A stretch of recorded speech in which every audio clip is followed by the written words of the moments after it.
সুপ্রিয় শিক্ষার্থীবৃন্দ, আশা করি তোমরা সকলে ভালো আছো। কিশোর বাদনের প্ল্যাটফর্ম থেকে যুক্তিবিদ্যার ক্লাসে আমি মোহাম্মদ জামশেদুর রহমান তোমাদের সকলকে স্বাগত জানাচ্ছি। সুপ্রিয় শিক্ষার্থীবৃন্দ, শীতের বেশ কিছুদিন ছুটির পরে আবার আমরা হাজির হয়েছি আমাদের যুক্তিবিদ্যার ক্লাসে। অনেকদিন পরে তোমাদের সাথে দেখা হচ্ছে। তো আশা করি তোমরা ভালো সময় কাটিয়েছো, শীতের রস খেয়েছো কিংবা আরো শীতের পিঠা খেয়েছো, অনেক আনন্দের ছিলে। আবার মজা করে আবার আজকের ক্লাসেও আমরা সকলে ক্লাস শুরু করতে পেরেছি, এই জন্য মহান সৃষ্টিকর্তার কাছে শুকরিয়া জানাচ্ছি, ভালোভাবে আমাদের ক্লাস শুরু করতে পেরেছি। তো সকলে তোমরা তোমাদের ফ্রেন্ডদের সাথে শেয়ার করে দাও যে যুক্তিবিদ্যার ক্লাস শুরু হয়ে গিয়েছে, আর নিজেরাও খাতা কলম নিয়ে বসে পড়ো। আশা করি আগের পড়াগুলো কিছুটা মনে আছে। আমরা কোন অধ্যায়ে পড়ছিলাম সেটা মনে আছে কিনা তোমাদের? আমরা হচ্ছে যে যুক্তিবিদ্যার প্রথম অধ্যায় পড়ছিলাম, প্রথম পত্রের তৃতীয় অধ্যায় পড়ছিলাম। যে প্রথমে এই যে অধ্যায়টি শুরু করেছিলাম সেটা হচ্ছে তৃতীয় অধ্যায়, এবং এই তৃতীয় অধ্যায়ের আমরা যুক্তির উপাদান অধ্যায়টি পড়ছিলাম। যুক্তির উপাদান। ওকে, তো তোমরা যারা যারা যেখান থেকে জয়েন করে ফেলেছো জানিয়ে দাও অনেকদিন পরে কেমন আছো, একটু লিখে দাও যে কেমন আছো সবাই, আমি একটু দেখে নিচ্ছি। আর তার আগে আমরা অধ্যায়টির নামটা বলে নিই যে আমরা যুক্তির উপাদান অধ্যায়টি শুরু করব, তাই না? তো যুক্তির উপাদান অধ্যায়টিতে আমাদের যে টপিক রয়েছে, যুক্তির উপাদানে আমাদের যে টপিকগুলো রয়েছে তার মধ্যে প্রথম যে টপিক আমরা পড়েছিলাম সেটি হচ্ছে যে শব্দের সাথে পদের পার্থক্য, আর পদের মধ্যে যে জাতার্থ এবং ব্যক্তার্থের হ্রাস বৃদ্ধির যে সম্পর্ক সেটি আমরা পড়েছিলাম। আমি যেটা করেছিলাম যে একটা ছুটির মধ্যে একটা ক্লাস নিয়ে ফেলেছিলাম। তোমরা সকলে সেই ক্লাসটি করেছো কিনা বা দেখতে পেরেছো কিনা জানি না, অনেকে ক্লাস করেছিল অনেকে করনি। তো তোমাদের কমেন্ট সেকশনে তোমরা জানিয়ে দাও যে তোমরা ক্লাসগুলি করতে পেরেছিলে, ওই ক্লাসটি পেয়েছো কিনা। যদি না পেয়ে থাকো তাহলে আমি আবার টপিকটি রিপিট করব, ঠিক আছে? তো আজকে আমরা যুক্তির উপাদান অধ্যায়ে তৃতীয় অধ্যায়ে আমরা সরাসরি পদের প্রকারভেদে চলে আসব। আমরা পদ ও শব্দের পার্থক্য পড়েছি, পদ কাকে বলে চিনেছি, এবং পদের যে জাত্যর্থ এবং ব্যক্তার্থের যে দুইটি দিক রয়েছে তাদের মধ্যে যে হ্রাস বৃদ্ধির সম্পর্ক সেটা পড়েছি। এখন পদের জাত্যর্থের হ্রাস বৃদ্ধির যে সম্পর্কটি আমরা পড়েছিলাম সেটা যদি তোমরা না বুঝো তাহলে কিন্তু পরেরটি বোঝা যাবে না। আমি একটু পদের জাত্যর্থের হ্রাস বৃদ্ধির সম্পর্ক তোমাদেরকে একটু মনে করাই দিতে যাচ্ছি। দেখো, একটা যদি আমরা পদের কথা বলি, তার পদের দুইটি দিক রয়েছে। একটি পদের একটা হচ্ছে জাত্যর্থ আর হচ্ছে ব্যক্তার্থ। তো জাত্যর্থ এবং ব্যক্তার্থের মধ্যে সম্পর্কটাই এমন যে একটি পদের জাত্যর্থ যদি বাড়ে, অর্থাৎ জাত্যর্থ বৃদ্ধি পেলে, জাত্যার্থের বৃদ্ধি হলে ব্যক্তার্থের হ্রাস হবে। ওকে, জাত্যার্থের হ্রাস হলে ব্যক্তার্থের বৃদ্ধি হবে। ওকে, তাহলে এই হচ্ছে তাদের মধ্যকার সম্পর্ক। একইভাবে আমরা ভাইস ভার্সা উল্টো করে বলতে পারি যে ব্যক্তার্থের হ্রাস হলে ব্যক্তার্থের, দেখি কি অবস্থা, কে জয়েন করেছে? শাইলাম, ওয়ালাইকুম আসসালাম, ভালো আছি। মামুন, হ্যাঁ ভেরি গুড। লিজা, তুমি ক্লাসটি পাওনি। তাসফিয়া লিমি, ওকে। রুনি, ওয়ালাইকুম আসসালাম, অনেকে আছো, জয়েন করে ফেলেছো। পূজা কেমন আছে? হ্যাঁ ভালো। লাইভে করার সুযোগ পাও না পূজা? কেন লাইভে করার সুযোগ পাও না? নেটের অ্যাক্সেস নাই? ওকে। হুমায়রা আছো, ভেরি গুড। সকলে আশা করি ভালো আছো তোমরা। তাহলে তোমরা ক্লাসটি পাওনি, আমি একটু তাহলে টপিকটা আমরা আলোচনা করে নিব। তার আগে ওকে, তাহলে আমরা দেখো জাত্যর্থ ও ব্যক্তার্থের যে সম্পর্কটা, সেই সম্পর্কটা আমরা দুই ভাবে দেখছি। একটা হচ্ছে বৃদ্ধি পেলে হ্রাস পাচ্ছে, জাত্যর্থ বৃদ্ধি পেলে ব্যক্তার্থ হ্রাস পাচ্ছে, এবং জাত্যর্থ হ্রাস পেলে ব্যক্তার্থ বৃদ্ধি পাচ্ছে। কিভাবে সেটা আমরা একটু রিপিট করব এই টপিকটা। দেখো, কোন একটি পদ, সাপোজ মনে করো যে আমি একটি প্রথমে মানুষ পদ নিলাম, মানুষ পদ, মানুষ। আচ্ছা, মানুষের আমি যদি বলি এবার একটা গুণ, মানুষ একটি পদ, তাই না? মানুষের সাথে আমি একটা গুণ, জাত্যর্থ মানে তোমরা জানো গুণ, তাই না? একটি গুণ বৃদ্ধি করে বললাম যে সৎ মানুষ। কেমন মানুষ? সৎ মানুষ। আবার আরেকটি গুণ বৃদ্ধি করলাম সতের সাথে, যে সৎ শিক্ষিত মানুষ। আচ্ছা খেয়াল করো, আমরা কি কি লিখেছি? যে প্রথমে লিখেছি একটা নাম্বার 1 এ মানুষ লিখেছি, নাম্বার 2 তে সৎ মানুষ লিখেছি, আর নাম্বার 3 তে সৎ শিক্ষিত মানুষ। তার মানে এখানে 3টি গুণ রয়েছে। তাহলে আমরা 3টি অংশ রয়েছে। তাহলে আচ্ছা বলো তো মানুষের পরিমাণ কত হতে পারে? মানুষের ক্ষেত্রে দেখো আমি শুধুমাত্র এখানে কোয়ালিটি ছিল কি, যে জীববৃত্তি আর বুদ্ধিবৃত্তি ছিল, জীববৃত্তি আর বুদ্ধিবৃত্তি ছিল। ওকে, সৎ মানুষের ক্ষেত্রে কিন্তু কোয়ালিটি বেড়ে গিয়েছে, তাই না? এখানে সৎ হতে হবে, সততা আছে, প্লাস জীববৃত্তি আছে, প্লাস বুদ্ধিবৃত্তি আছে, কারণ তাদের তো জীববৃত্তি বুদ্ধিবৃত্তি থাকবেই। এবার সৎ শিক্ষিত মানুষের মধ্যে কিন্তু আরো কোয়ালিটি বেড়ে গিয়েছে, সততা আছে, শিক্ষা আছে, প্লাস এই দুইটি গুণ রয়েছে। তাহলে দেখো আমাদের জাত্যার্থ যত বৃদ্ধি পাচ্ছে পরিমাণ কিন্তু ততটাই কম হবে।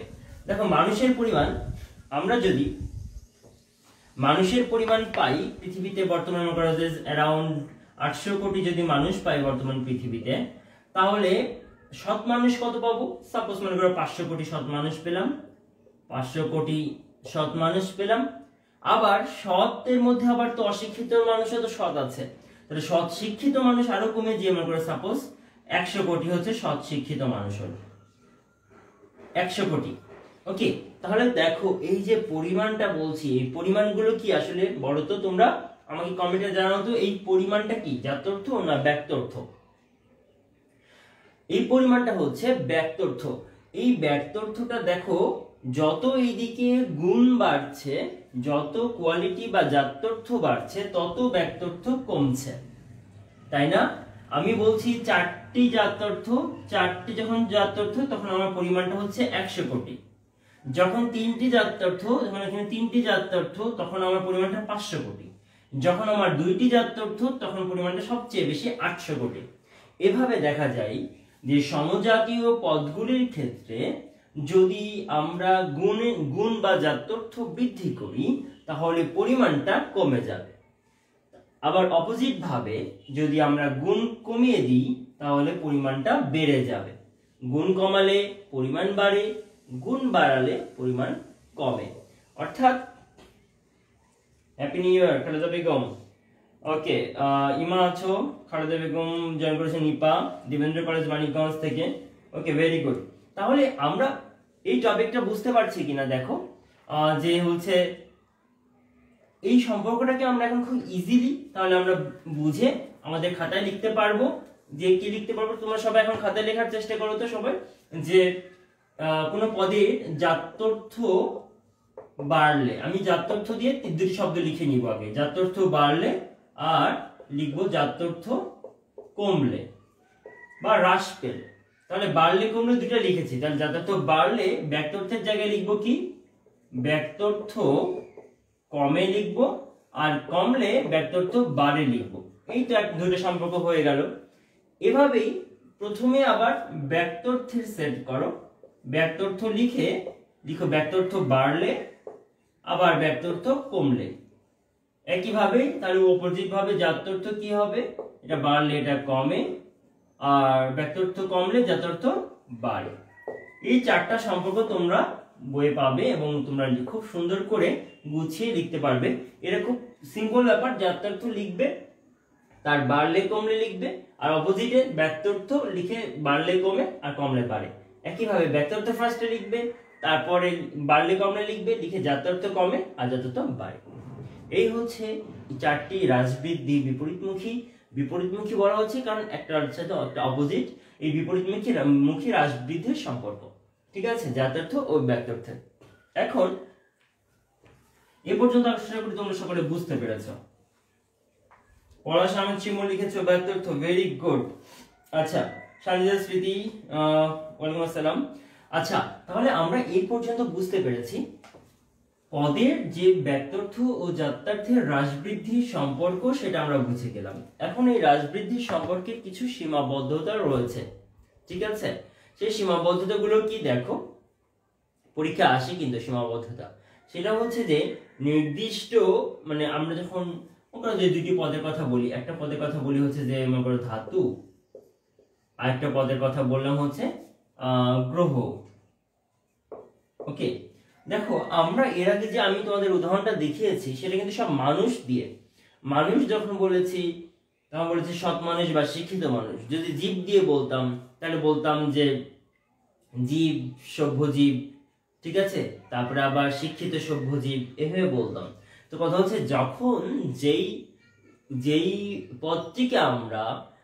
পদটিকে নিয়ে আলোচনা করছি, সেই পদটি যদি আমরা ক্রমিকভাবে সেই পদের মধ্যে থেকে কথা বলি, তাহলে এই হ্রাস বৃদ্ধির সম্পর্ক যে নিয়মটি বললাম সেটি থাকবে বা টিকবে।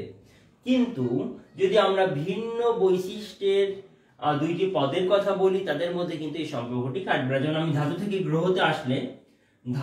যদি গ্রহতে আসি, এবার যদি বলি যে এদের মধ্যে হ্রাস বৃদ্ধির সম্পর্কটা কেমন, যে ধাতুর বৈশিষ্ট্য বেশি, ধাতু বৈশিষ্ট্য মনে করো যে 10টি ধাতুর বৈশিষ্ট্য আছে, গ্রহের মূল বৈশিষ্ট্য মনে করো যে 2টি বা 3টি রয়েছে, তাই বলে যে মনে করো যে ধাতুর বৈশিষ্ট্য বেশি বলে ধাতুর উল্টো পরিমাণ কম হবে, আর গ্রহের বৈশিষ্ট্য কম বলে এর পরিমাণ কম বলে এর বৈশিষ্ট্য বেশি হবে, এমনটা না। কিন্তু মানে ব্যাপারটা হচ্ছে ধাতু আর গ্রহের মধ্যে আমরা কিন্তু ওই সম্পর্কটাকে এস্টাবলিশ করতে পারবো না। যদি আমরা ধাতুর মধ্যে বলতাম যে শক্ত ধাতু, তারপরে আমরা বলতাম চকচকে শক্ত ধাতু, এই বিষয়গুলো হচ্ছে ভিন্ন। একই অর্থাৎ আমরা বলতে যাচ্ছি একই ধরনের পদার্থ যেগুলোকে আমরা ক্রমিক শ্রেণীবিন্যাস ক্রমিকভাবে সাজাতে পারি, যেগুলো একটি পদকে কেন্দ্র করে তার আশেপাশের কোয়ালিটি বাড়িয়ে যখন আমরা সেই পদটিকে সাজাই, সেই ক্ষেত্রে আমরা পদের জাত্যার্থের বা ব্যক্তার্থে ও ব্যক্তার্থের হ্রাস বৃদ্ধির সম্পর্কটি প্রয়োগ করতে পারবো। কিন্তু যদি দুটি ভিন্ন বা একাধিক ভিন্ন বৈশিষ্ট্যের টোটালি ভিন্ন পদকে আমরা কিন্তু এই পদের জাত্যার্থের ও ব্যক্তার্থের হ্রাস বৃদ্ধির সম্পর্কে নিয়মের মধ্যে আনতে পারবো না। ঠিক আছে, এটা একটু মাথায় রাখতে হবে। প্রথম সীমাবদ্ধতা, তাহলে এটা একটা কি সীমাবদ্ধতা, আমাদের এই নিয়মটি খাটছে না এইসব ক্ষেত্রে। ওকে, আবার অনেক সময় দেখা যায় কি পদের ব্যক্তার্থ বৃদ্ধি হয়েছে, পরিমাণ বৃদ্ধি পেয়েছে, কিন্তু জাত্যর্থ একই আছে। আচ্ছা, যেমন মনে করো যে যদি গ্রহের সংখ্যা, সাপোজ মনে করো যে নতুন একটা গ্রহ আবিষ্কৃত হলো হঠাৎ করে, বা আরো 2টা গ্রহ আবিষ্কৃত হলো, দিয়ে গ্রহের সংখ্যা হয়ে গেল, সংখ্যা মনে করো সাপোজ 13টি হয়ে গেল সাপোজ, ঠিক আছে। তাহলে গ্রহের সংখ্যা যদি 13টি হয়, কিংবা 10টি হয়, কিংবা 12টি হয়, বা 7টি হয় কমে, যাই হোক না কেন, গ্রহের সংখ্যা হ্রাস বৃদ্ধির ফলে গ্রহের কি জাত্যর্থ বা গুণ কি বৃদ্ধি বা হ্রাস পাবে? কখনোই না। জাত্যর্থ যা ছিল তাই সেম থেকে যাবে, গুণটা একই থেকে যাবে। গ্রহ বলতে আমরা যা বলছি তাই থাকবে, কিন্তু গ্রহের সংখ্যাটা কম বেশি হতে পারে। তাহলে ব্যক্তার্থ একই গ্রহ, তার পরিমাণটা হ্রাস বৃদ্ধি হলেও তার জাত্যর্থ বা গুণের কোনো পরিবর্তন হচ্ছে না। তাই কিছু কিছু ক্ষেত্রে দেখা যাচ্ছে যে পদের যে জাত্যর্থ ও ব্যক্তার্থের হ্রাস বৃদ্ধির সম্পর্ক সেটি প্রয়োগযোগ্য নয়। ঠিক আছে, এটা একটি ব্যাপার। একইভাবে আমরা উল্টো করে বলতে পারি সংখ্যা বৃদ্ধি বা হ্রাস পেলে যেমন এটা বলছি জাত্যর্থ হ্রাস বৃদ্ধি হচ্ছে না, তেমনি একইভাবে নতুন করে কোনো একটি গুণ আবিষ্কৃত হলো। সাপোজ মনে করো যে কোনো একটি পদার্থ মনে করো সাপোজ ইউরেনিয়ামের হচ্ছে যে তোমার কি হলো, কোনো একটা নতুন একটা বৈশিষ্ট্য, খুব মৌলিক একটা বৈশিষ্ট্য আবিষ্কৃত হলো নতুন করে। সেই নতুন বৈশিষ্ট্যটি আবিষ্কারের ফলে কিন্তু ইউরেনিয়ামের টোটাল পৃথিবীতে যে পরিমাণ ইউরেনিয়াম আছে সেই তার কিন্তু কম বেশি হবে না, বা যে পরিমাণ লোহা আছে তার কিন্তু কোনো কম বেশি হবে না। লোহার একটা নতুন বৈশিষ্ট্য বিজ্ঞানীরা আবিষ্কার করতেই পারে, তার মানে জাত্যার্থের সংখ্যা বেড়ে গেল না, জাত্যার্থ বৃদ্ধি পেলেও কিন্তু পরিমাণটা ঠিক অপরিবর্তিত থাকছে। কিন্তু ওই নিয়মে আমরা কি শিখেছিলাম? জাত্যার্থ বাড়লে পরিমাণ কমবে, জাত্যার্থ কমলে পরিমাণ বাড়বে। তো এইসব ক্ষেত্রে এগুলো হচ্ছে ব্যতিক্রম, যেগুলোর ক্ষেত্রে ওই নিয়মটি হ্রাস বৃদ্ধির সম্পর্কে নিয়মটি প্রয়োগযোগ্য নয়। ওকে, মাঝে মাঝে ব্লার হয়ে যাচ্ছে, মুভ করলে ব্লার হয়। ফেসবুকে যেটা হয় আসলে এই ক্লাসগুলো মোবাইলে নিলে তোমার হচ্ছে যে ওই ক্যামেরা ওই যে নিতে পারে ফার্স্টে, বাট হচ্ছে যে যখন আপলোড করে ফেসবুকে, আবার ওটা আপলোড হয় অটো, তখন ওই আপলোডিং এর সময় প্রবলেমটা হয় আসলে। তো যাই হোক, এখন হচ্ছে যে আমরা তাহলে জাত্যার্থের সম্পর্কটা ব্যক্তার্থের সম্পর্কটা আমরা বুঝে ফেলেছি আশা করি। আজকে আমরা প্রথমে যে আরেকটা টপিক আলোচনা করব সেটা হচ্ছে পদের, এরপরে প্রকারভেদ নিয়ে আলোচনা করব। পদের প্রকারভেদ, পদের অনেকগুলি প্রকারভেদ রয়েছে, আসলে তো ঝাপসা দেখা যাচ্ছে। ওকে, পদের প্রকারভেদ, পদের অনেক দৃষ্টিকোণ থেকে প্রকারভেদ করা হয়। এটা এমন না যে একবারেই একটা প্রকারভেদ আমরা শিখে ফেললাম, এমনটি না। ব্যাপারটা হচ্ছে যে পদের নানান দৃষ্টিকোণ থেকে পদকে নানান ভাগে ভাগ করা যায়। তো আমরা বিভিন্ন দৃষ্টিকোণ থেকে আমরা বিভাগগুলো দেখব। প্রথম কথা হচ্ছে যে গঠনের দিক থেকে পদকে আমরা দুই ভাগে ভাগ করতে পারি, একটা হচ্ছে সরল পদ, একটা যৌগিক পদ। এটা আমরা জানি, তাই না? সরল পদ বলতে যে পদকে ভাঙলে একটি মাত্র পদই পাওয়া যায় সেটি হচ্ছে সরল পদ। সরল পদের উদাহরণ যেমন আমরা বলতে পারি সরল, এই শব্দটি একটি সরল পদ। এই যে সরল একটি কথা বললাম, সরল এটি নিজেই একটি সরল পদ, ওকে। কিন্তু যদি আমরা বলি যে একটি সরল বাক্য, একটি সরল বাক্য, ঠিক আছে, লিখে দেখাও। একটি সরল, বা বললাম যে আমি যদি অ্যাসার্টিভ সেন্টেন্স বলি, একটি সরল বাক্য হয়, মনে করো বললাম যে আশ্রিত বাক্যহীন বাক্য, আশ্রিত বাক্যহীন বাক্য, যাই বললাম না কেন, তোমার হচ্ছে একটি সরল বাক্য হয় বললাম, তাহলে একটি সরল বাক্য এই টোটালটা কিন্তু একটি পদকে নির্দেশ করছে। যেমন আমরা যদি বলি বাংলাদেশের প্রধানমন্ত্রী, তাই যদি বলি বাংলাদেশের রাষ্ট্রপতি, তাহলে বাংলাদেশের রাষ্ট্রপতি এই টোটালটা মিলায়ে কিন্তু একজনকে বোঝাচ্ছে, তাই এটি একটি পদ। কিন্তু এটা একটা যৌগিক পদ। এটা কেমন পদ? এটা যৌগিক পদ, কারণ এটা একাধিক পদ দ্বারা গঠিত হয়েছে। কিন্তু কথা হচ্ছে শুধুমাত্র যদি বলতাম রাষ্ট্রপতি, তাহলে এটা কিন্তু সরল একটি পদ। কিংবা যদি শুধু বলতাম যে হামিদ, কিংবা একজনের নাম বলতাম সুজন, তাহলে হামিদ, সুজন এগুলো একটি সরল পদ। কিন্তু একাধিক যখন বাংলাদেশের জাতীয় কবি, বাংলাদেশের জাতীয় কবি টোটালটা মিলাই নজরুলকে বোঝানো হচ্ছে, তাই এখানে এটি একটি যৌগিক পদ, ওকে।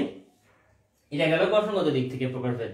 এরপরে আসো যে আরেকটা দিক থেকে আমরা প্রকারভেদ করতে পারি, সেটা হচ্ছে একার্থক পদ আর অনেকার্থক পদ। অর্থের দিক থেকে প্রকারভেদ কি দেখো, একার্থক পদ, অনেকার্থক পদ, অনেক সময় আমরা প্রায় সমুচ্চারিত ভিন্নার্থক শব্দ পড়েছি বাংলা ব্যাকরণে। প্রায় সমুচ্চারিত ভিন্নার্থক শব্দ যেমন কুল, কুল দ্বারা নদীর তীর বোঝাই, কুল দ্বারা ফল বোঝাই, কুল দ্বারা বংশ বোঝাই। তাহলে দেখো আবার আমরা বলি যে কর, তাই না? কর মানে বাহু বোঝাই, কর মানে হাত বোঝাই, অনেক কিছু বোঝায়। তারপর আমরা সাপোজ আরো কত উদাহরণ আমরা যেগুলো সমার্থক শব্দগুলো পড়েছি, তাই না? কুল দ্বারা আমরা এখনই কুল বলছি, কুল দ্বারা কখনো বলছি তীর, কখনো বলছি ফল, কখনো বলছি বংশ। তো কথা হচ্ছে যে এই যে পার্থক্যগুলো, প্রায় সমুচ্চারিত শব্দগুলো যখন ভিন্ন ভিন্ন অর্থ দেয় তখন সেটা হচ্ছে অনেকার্থক পদ, এটা হচ্ছে অনেকার্থক। কিন্তু মানুষ শব্দটি যদি আমি বলি, এই মানুষ শব্দটি দ্বারা কিন্তু একটি মাত্র অর্থই বোঝায়, কখনো এটার মানুষ বলতে অন্য কিছু বোঝাবে না, সেটি হচ্ছে মানুষ বলতে মানুষই। তাহলে এটা হচ্ছে একার্থক। এটা কি পদ? একার্থক। মানে একটি যখন অর্থ দেবে সেটি একার্থক পদ, যখন একাধিক অর্থ প্রদান করবে একটি শব্দ, প্রেক্ষাপট অনুযায়ী যখন অর্থ চেঞ্জ হয় তখন সেটি হচ্ছে অনেকার্থক পদ, ঠিক আছে? যেমন গজ, গজ মানে হাতি, গজ মানে আমরা মাপার একক গজ, ফুট গজ, তাই না? এভাবে আমরা একার্থক আর অনেকার্থক থেকে মনে রাখবো। এরপরে আসো আমরা শব্দের বৈশিষ্ট্য অনুযায়ী আমরা শব্দকে কিন্তু ব্যক্তার্থের দিক থেকে আমরা শব্দকে নানা ভাগে ভাগ করতে পারি। যেমন আমরা নির্দিষ্ট পদ, অনির্দিষ্ট পদে ভাগ করতে পারি। নির্দিষ্ট পদ আর অনির্দিষ্ট পদের সাথে এখানে একটা জিনিস তোমরা খেয়াল রাখবে, নির্দিষ্ট পদ আর হচ্ছে যে বিশিষ্ট পদ, এই দুটি কিন্তু প্রায় এক, ওকে। নির্দিষ্ট পদ এবং বিশিষ্ট পদ, এবং খুব বেশি পরীক্ষা আসে না, এই দুটি কিন্তু প্রায় এক। নির্দিষ্ট পদ হচ্ছে যখন আমরা কোনো পদকে একটা নির্দিষ্ট করে দিই, যেমন আমরা রহিম, সুজন এবং নাম বললে এটাও কিন্তু নির্দিষ্ট পদ, হ্যাঁ, নির্দিষ্ট করে দেওয়া হয়। আর অনির্দিষ্ট, নির্দিষ্টের সাথে আসলে অনির্দিষ্টের সম্পর্ক, অনির্দিষ্ট পদ বলতে বোঝানো হয় যেটা কোনো নির্দিষ্ট নয়, ঠিক আছে? যেমন এই সেন্সটা যেমন যদি বলা হয় যে একজন মানুষ, একজন মানুষ, ওকে। তো একজন মানুষ বললে আসলে কে তা কিন্তু বোঝা যায় না, অনেক মানুষ রয়েছে, যে কোনো একজনকে দেই, একজন ছাত্র যদি বলি একজন ছাত্র আমাকে এই আনসারটা বলে দাও, তাহলে একজন ছাত্র বলতে কিন্তু এটা আমি নির্দিষ্ট করে বললাম না যে শিমুল বলো কি সুমাইয়া বলো কি এ বলো, আমি তো নাম ফিক্সড করলাম না। তাহলে এই একজন মানুষ বলে কি হবে? অনির্দিষ্ট পদ। আর অপরদিকে যদি আমি বলতাম যে শিমুল খান পলাশ বলো, এটা পলাশ যদি বলতাম তাহলে এটা হয়ে যেত তখন নির্দিষ্ট পদ, ঠিক আছে? আচ্ছা, এবার তাহলে বিশিষ্ট পদ আর হচ্ছে যে বিশিষ্ট পদের এগেইনস্টে আমরা সাধারণ পদ বলতে কি বুঝবো? সাধারণ পদ বলতে আমরা তো জানি কমন নাউন বলতে যেগুলো বুঝি সেগুলোই হচ্ছে সাধারণ পদ। ইংলিশের কমন নাউন যেগুলি দ্বারা সমজাতীয় বিভিন্ন ধরনের একাধিক ব্যক্তি বা বস্তুর একটি সাধারণ নাম বোঝাবে, সেটি হচ্ছে সাধারণ পদ। যেমন মনে করো যে মানুষ শব্দটিকে আমরা সাধারণ পদ বলতে পারি। তাহলে তোমরা বলবে স্যার একটু আগে তো মানুষ পদটিকে তো আপনি অন্য একটি নামে ডাকলেন, তাই না, যে একার্থক পদ নামে ডাকলাম। ইয়েস, এটা খুব ভালো করে মনে রাখতে হবে, মানুষ যে কোনো একটি পদকে আমি নানান দৃষ্টিকোণ থেকে কিন্তু নানান নামে ডাকতে পারি। যেহেতু মানুষ শব্দটি একটি মাত্র অর্থ দান করে তাই এটি একার্থক পদ। আবার মানুষ শব্দটি যেহেতু কোনো বিশিষ্ট অর্থ প্রকাশ করছে না, বরং এটা কম বিশিষ্ট কাউকে নির্দেশ করছে না, তখন তাই এটি একটি সাধারণ পদ। কিন্তু যদি বলতাম যে বাংলাদেশের জাতীয় কবি, বাংলাদেশের জাতীয় কবি, তাহলে কিন্তু এটা একটি বিশিষ্ট, কারণ এখানে বুঝতেই পারছো এটা নির্দিষ্ট করে দিচ্ছে বিশিষ্ট একজন ব্যক্তিকে তারা কিন্তু নির্দেশ করছে। তাই বিশিষ্ট ব্যক্তিটা হচ্ছে স্পেসিফাই করে দিবে যে এটি এটি এটি এই ব্যক্তি ওই ব্যক্তি, বাড়ির কর্তা, তার মানে একদম ফিক্সড, বাড়ির যিনি কর্তা, বাড়ির ছোট ছেলে, বাড়ির বড় ছেলে, এগুলি হচ্ছে বিশিষ্ট পদ। বাট সাধারণ পদ হচ্ছে মানুষ, সাধারণ পদ হচ্ছে ছাত্র, সাধারণ পদ হচ্ছে শিক্ষার্থী বা শিক্ষক, এগুলো হচ্ছে সাধারণ পদ। ঠিক আছে, এই পার্থক্যটা। তার মানে এখান থেকে আমাদের একটা জিনিস শেখার থাকলো, সেটা হচ্ছে যে একটি পদ বিভিন্ন দৃষ্টিভঙ্গির বা বিভিন্ন প্রেক্ষাপটে নানান শ্রেণী বিভাগের মধ্যে পড়তে পারে, বুঝতে পেরেছো? কিন্তু এর অপোজিট যেটা, তার মধ্যে দুইটার মধ্যে আমরা যে সেন্স থেকে নিয়ে যে কয় ভাগে ভাগ করছি, যেমন বলছি যে বিশিষ্ট আর সাধারণ, শুধুমাত্র খেয়াল রাখবে যে এটি সাধারণ বলছি আবার বিশিষ্ট বলছি কিনা সেটা। কিন্তু তোমাকে মনে রাখতে হবে এই মানুষ পদটি একসাথে সাধারণ হতে পারে, একার্থক হতে পারে, বা অন্য কোনো একটি পদও হতে পারে, নিরপেক্ষ পদ হতে পারে। এটা নিরপেক্ষ পদে আমরা একটু পরে সাপেক্ষ নিরপেক্ষ পদের ধারণাটিও পড়ব। ওকে, আচ্ছা, এখন পারস্পরিক সম্পর্কের দিক থেকে তাহলে সাপেক্ষ নিরপেক্ষ পদ যখন চলে আসলে এটা বলে দিই। সাপেক্ষ নিরপেক্ষ পদটা হচ্ছে আমরা এই যে আমি শিক্ষক তোমরা শিক্ষার্থী, তাহলে আমাদের মধ্যে একটা পারস্পরিক একটা সম্পর্ক রয়েছে। যদি তুমি শিক্ষার্থী না থাকো তাহলে আমার শিক্ষকতার কোনো কিছু শিক্ষকতার তো দরকার নাই। আবার যদি তুমি যদি শিক্ষার্থী হও, তোমাকে অবশ্যই একজন কোনো না কোনো শিক্ষকের কাছে শিখতে হবে। সেটা বাবা মা হতে পারে, সেটা প্রকৃতি হতে পারে, বাট এটা তোমার শিক্ষক লাগবে। দ্যাট মিনস শিক্ষার্থী এবং শিক্ষক এই দুইটি ওয়ার্ড কিন্তু পরস্পরের উপর মিনিংটার জন্য পরস্পরের উপর ডিপেন্ড করে। বাবা কখনো কেউ হতে পারবে যদি সন্তান না হয়, সন্তান হলে তারপর না তাকে বাবা বলবে। তার মানে বাবা শব্দের মিনিংটা কিন্তু এই সন্তানের উপর ডিপেন্ড করছে। সন্তান আছে, বাবা বলতে কিন্তু আমরা বুঝবো সন্তান আছে। স্বামী বলতে বুঝবো তার একজন স্ত্রী আছে, স্ত্রী বলতে বুঝবো তার একজন স্বামী আছে। দ্যাট মিনস এই সম্পর্কগুলো বা এই সম্পর্ক প্রকাশক শব্দগুলো, এগুলো হচ্ছে সাপেক্ষ শব্দ। কেমন শব্দ? সাপেক্ষ শব্দ, মনে থাকবে, কারণ এরা একটার উপর অন্যজন নির্ভরশীল।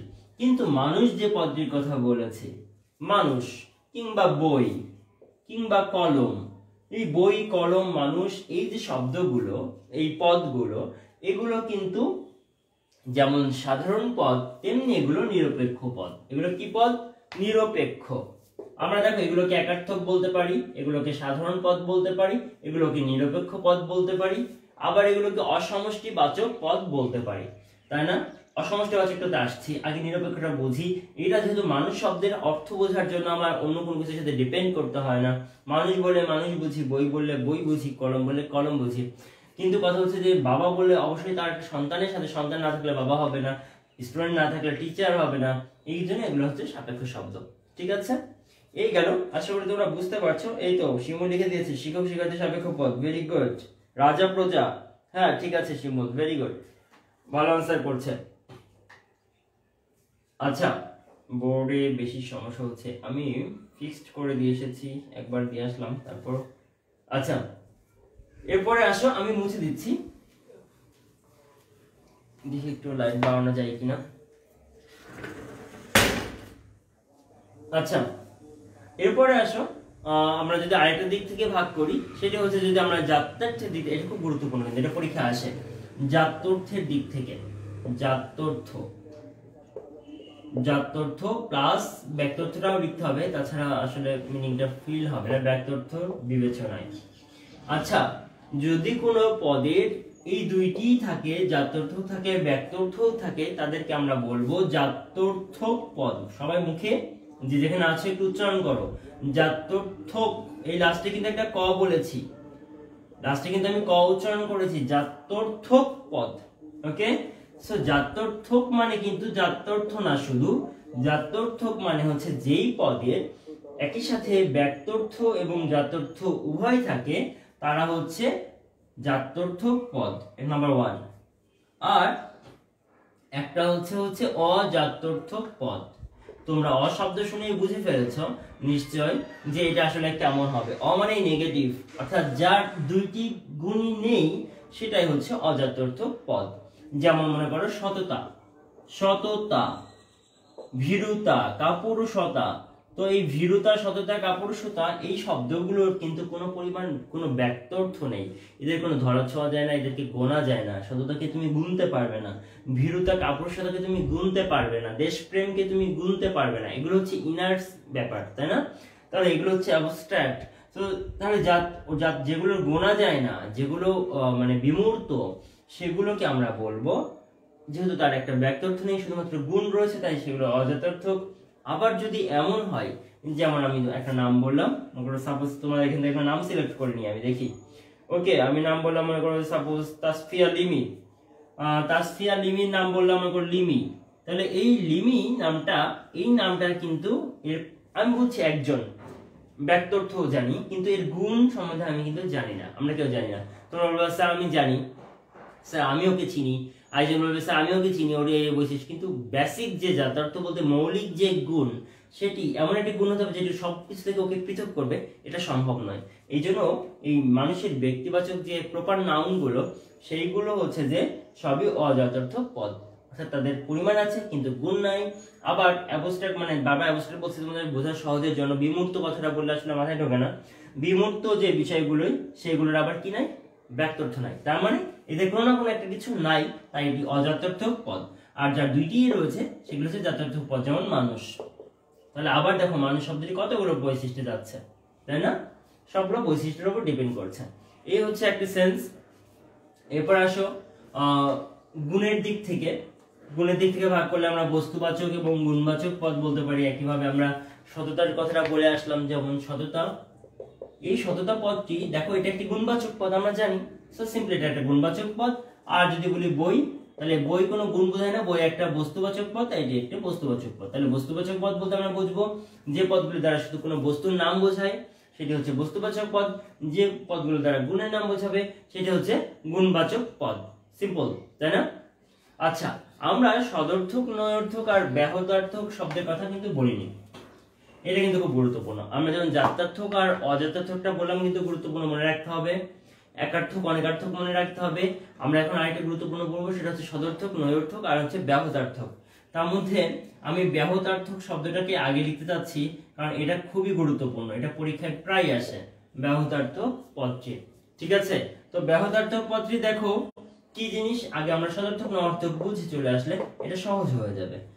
সদর্থক, নয়ার্থকে দেখো, সদর্থক পদ বলতে যে পদগুলো দ্বারা কোনো একটি বস্তুতে বা কোনো কিছুতে কোনো গুণের উপস্থিতি বোঝায়, সেটা হচ্ছে সদর্থক। যেমন যদি আমরা বলি যে মিষ্টি, মিষ্টি, তো এই মিষ্টি শব্দটি কিন্তু একটা সদর্থক পদ, কারণ এটি দ্বারা একটা গুণের উপস্থিতি বোঝাচ্ছে, যে মিষ্টতা গুণটি রয়েছে এর মধ্যে। নয়ার্থক পদে কি, সেই কোনো একটা গুণের অনুপস্থিতি বোঝাবে। যেমন আমি যদি বলি যে আমরা বাংলা শব্দে উপসর্গ পড়েছি, উপসর্গে যেগুলো অ, তারপরে নি, নির, তারপরে বি, এইগুলো দ্বারা সাধারণত সবসময় নেগেটিভ নেগেটিভ অর্থ বোঝায় এবং অভাব বোঝায়। এই অর্থ শব্দগুলি সবই হচ্ছে নয়ার্থক শব্দ। যেমন মনে করো যে অজানা, কেমন অজানা, তো জানা নাই যা, মানে ব্যাপারটা নেগেটিভ অর্থ বোঝাচ্ছে, নয়ার্থক অজানা। তারপরে মনে করো যে তারপরে বললা যে হাভাতে, হাভাতে, এই যে ব্যাপারগুলো, তাই না, এগুলো সব হচ্ছে যে নয়ার্থক শব্দ হিসেবে ব্যবহৃত হবে। আর ব্যাহতার্থক শব্দটা খুব মজার। মজার বলতে মানে ব্যাপারটা হচ্ছে যে কোনো একটি শব্দে কোনো এক দ্বারা এমন শব্দ কিছু রয়েছে যেগুলি দ্বারা আসলে বোঝা যায় যে তার একটা ডিফেক্ট রয়েছে বা কোনো একটি গুণ থাকার কথা ছিল বাট নেই। যেমন অন্ধ, বোবা, কানা। দেখো অন্ধ, বোবা, কানা, কোনো একজন কেউ যদি অন্ধ হয়ে যান, তো আসলে তো মানুষ মানে চোখের আলো থাকে, এখন সৃষ্টিকর্তা কারো কারো হয়তো চোখের আলো কেড়ে নেন, কারো অ্যাক্সিডেন্ট হতে পারে, তিনি অন্ধ হয়ে গেলেন। কিন্তু অন্ধ বলতে আসলে আমরা কি বুঝি, যে একজন মানুষ যার চোখের আলো থাকার কথা ছিল কিন্তু আসলে এখন চোখের আলো নেই, সে জন্ম থেকে হতে পারে বা অ্যাক্সিডেন্টে হতে পারে। কিন্তু অন্ধ বলতে আমরা কি, কোন একটি গুণের উপস্থিতি থাকার কথা ছিল কিন্তু না থাকলে আমরা এই অন্ধ শব্দটা ইউজ করি, বোবা শব্দটা ইউজ করি, তাই না? এটা আমরা কিন্তু পাথরকে বোবা বলি না, পাথরকে বোবা বলি না, কারণ পাথরের আসলে মানুষকে বোবা বলি, তাই না? তো ব্যাপারটা হচ্ছে এমন যে আমরা কেন বলছি যে এর মধ্যে গুণের উপস্থিতিটা থাকা কাম্য ছিল কিন্তু সেই গুণটা পাওয়া যাচ্ছে না, তাই এটি হচ্ছে ব্যাহতার্থক পদ। ওকে, আমরা এগুলি মনে রাখবো। আচ্ছা, এরপরে আরেকটা ব্যাপার হচ্ছে যে লাস্ট পদের প্রকারভেদ তোমাদেরকে দেখাবো। একটু দ্রুত যাচ্ছি কারণ অনেকগুলো প্রকারভেদ ছিল। একটা হচ্ছে বিপরীত পদ আর একটা হচ্ছে বিরুদ্ধ পদ। এই শব্দ দুটি কিন্তু আমাদেরকে বুঝতে হবে, বিপরীত আর বিরুদ্ধ।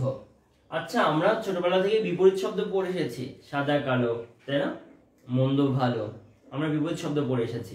আচ্ছা, বিপরীত শব্দগুলো তো হলো লাল সবুজ, মনে করো এটা একটা বিপরীত হতে পারে, লাল সবুজ সাদা কালো, ঠিক আছে, এগুলো বিপরীত শব্দ, একটার এগেইনস্টটা আরেকটা।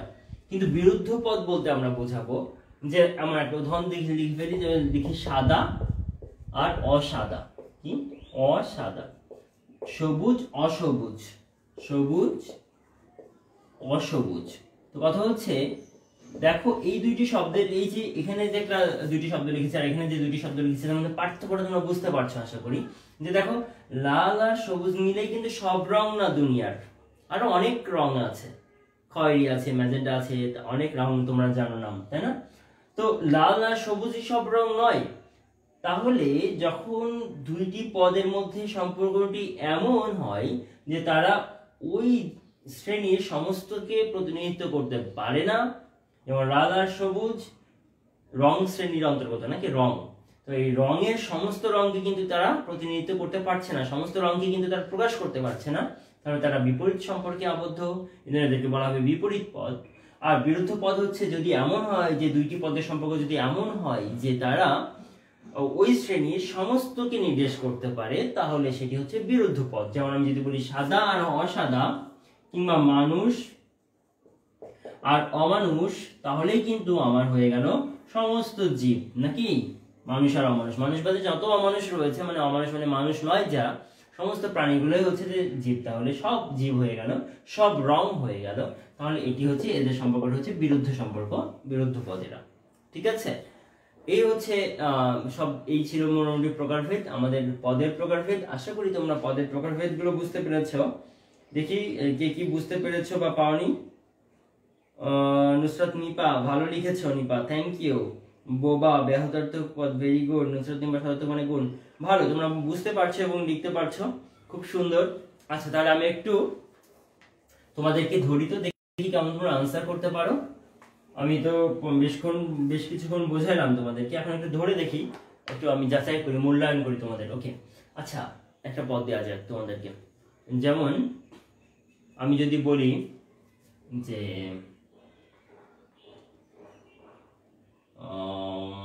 বললাম, আচ্ছা স্ত্রী, ওকে, আচ্ছা চেঞ্জ করে দিই ওয়ার্ডটা, এটা সিম্পল, অন্য একটা টপিকে দিই তোমাদেরকে। যেমন আমি যদি বলি যে কানা, বলো কানা কোন ধরনের পদ? এটা কি সদর্থক, নয়ার্থক, না ব্যাহতার্থক? বলো, এটা একটা কোশ্চেন তোমাদের জন্য। তারপর আরেকটা কোশ্চেন দিয়ে দিচ্ছি, সেটা হচ্ছে মনে করো যে একজন ধর্মযাজক, এটা কি সরল পদ, নাকি হচ্ছে খতে দিয়ে হচ্ছে এটা কি যৌগিক পদ? তারপরে গতে অপশন দিই আমি হচ্ছে এটা কি হচ্ছে তোমার নিরপেক্ষ পদ, না ঘতে একটা অপশন দিয়ে হচ্ছে এটা বিশিষ্ট পদ।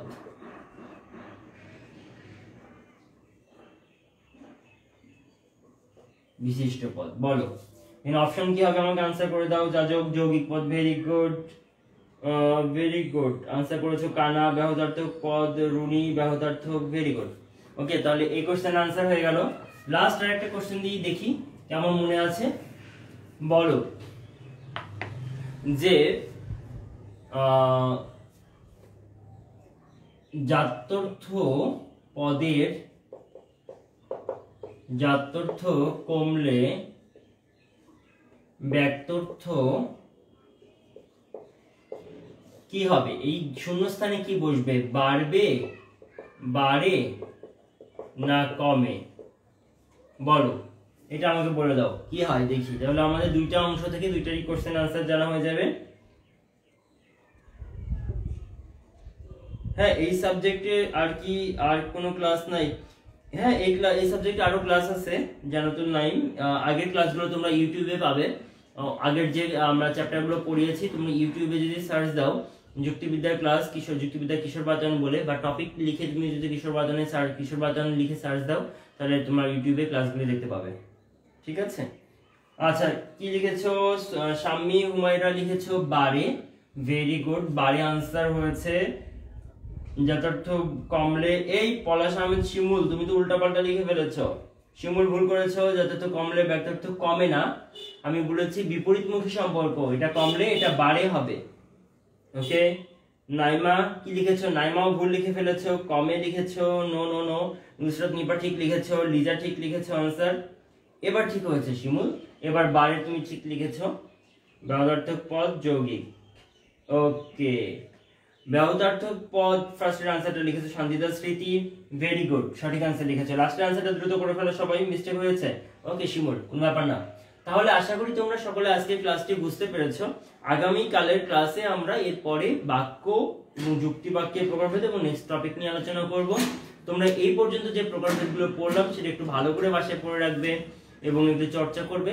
আর যদি পারো একটু নোট করে ফেলবে ছোট ছোট করে, উদাহরণগুলো প্রত্যেকটি একটা করে উদাহরণ লিখে রাখবে, তাছাড়া কিন্তু মনে থাকবে না তোমাদের। ঠিক আছে, তোমরা বাসায় যেটা করতে পারো যে প্রত্যেকটা প্রকারভেদ খাতে একটা চার্ট লিখে নিয়ে শুধু প্রত্যেকটা পাশে করে একটা করে উদাহরণ লিখে রাখবে, তাহলেই মনে থাকবে ইনশাআল্লাহ। ঠিক আছে, তাহলে এই পর্যন্ত আজকে ক্লাস রাখছি। তোমরা আগামীকাল আবার তোমাদের সাথে দেখা হবে, তোমরা ক্লাসে জয়েন করে ফেলবে। ঠিক 12টার সময় ইনশাআল্লাহ ক্লাস হবে। সেই পর্যন্ত আমার জন্য তোমরা দোয়া করবে। তোমরা ভালো থাকবে, শুভকামনা রইল তোমাদের জন্য।